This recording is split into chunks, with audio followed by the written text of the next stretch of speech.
Alhamdulillahi wa salatu wa salamu ala rasulillah wa ala alihi wa sahbihi ajma'in. Урматтуу мусулман бир туугандар, азыр биз 2020-жылы Рамазан айында турабыз.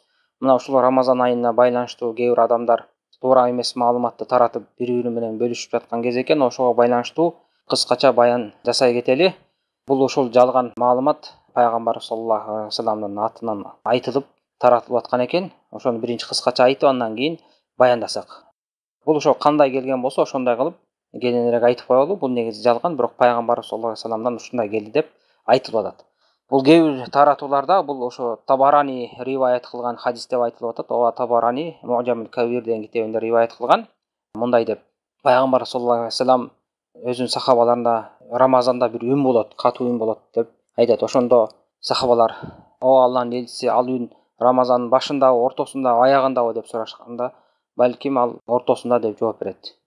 Жума түнү, бейшемби күнү кечинде, эртең жума болот деген түнү. Аны уккан адамдар 70.000 адам эсин жоготот, 70.000 адам тилден калат, 70.000 адам кулак укпай калат деп жооп берет. Анда ошондо угуп турган адамдар: "О Аллахтын элчиси, ал нерседен ким кутулат?" дегенде, ким үйүнөн чыкпай, үйүндө отуруп, Алла Тааладан коргоо тилеп, сажда кылып, Алла Тааланы улуктап такбир айткан болсо, ошолор кутулат деп мына ушундай мааниде маалыматты таратып жүрүшөт. Ошонун аркасында кээ бир адамдар коркушуп, ошо Рамазандын ортосунда, анткени Рамазандын ортосу быйыл 5-күнгө туш келип атат да. Ушул жалган маалыматка таянышып, коркушуп, элдерди дагы ошол нерсеге үндөп атышыптыр, үйүңөрдөн чыкпагыла, ушул күнү сактангыла деп. Албетте бул маалымат жалган. Бул пайгамбарыбыз атынан айтылган хадис дагы жалган. Бул хадисти жалган экенин көптөгөн алымдар баяндап кеткен. Мына ошолордун бири Аль-Хусейн ибн Ибрахим Аль-Хамадан Аль-Журкани деген киши Аль-Абатил вал Манакир ва Сихах ва Машахир деген китебинде баяндап кеткен. Жана ошондой эле Аль-Мавдуат деген китепте, бул китептин ээси Ибн Аль-Джаузи деген чоң алым өткөн. Ошо Мавдуат деген жалган хадистердин жыйнагы.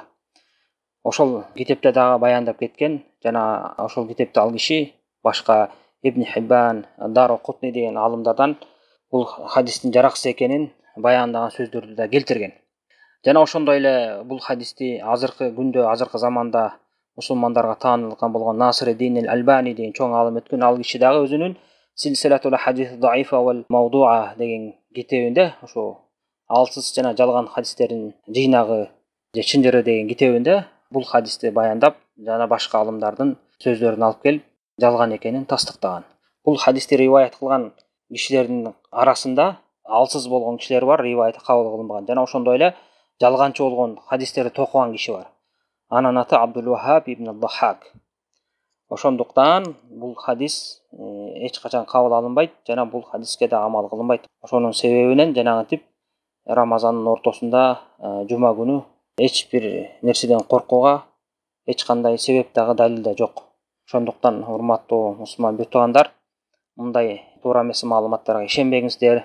Мындай маалыматтарды угар замат дароо илимдүүлөрдөн сурап тастыктаганга аракет кылыңыздар. Анткени бул дин, бул пайгамбарыбыз саллаллаху алейхи вассалам атынан айтылып атат, ушундай деп келген экен деп. Пайгамбар саллаллаху алейхи вассаламдын атынан жөн эле тактабастан хадис айта берген бул өтө чоң күнөө. Аны тактап айтыш керек. Бардык эле пайгамбарыбыз айтты делген нерсе туура боло бербейт. Хадис илиминин өзүнүн жолу бар, эрежеси бар. Такталган хадистер бар, такталбаган хадистер бар.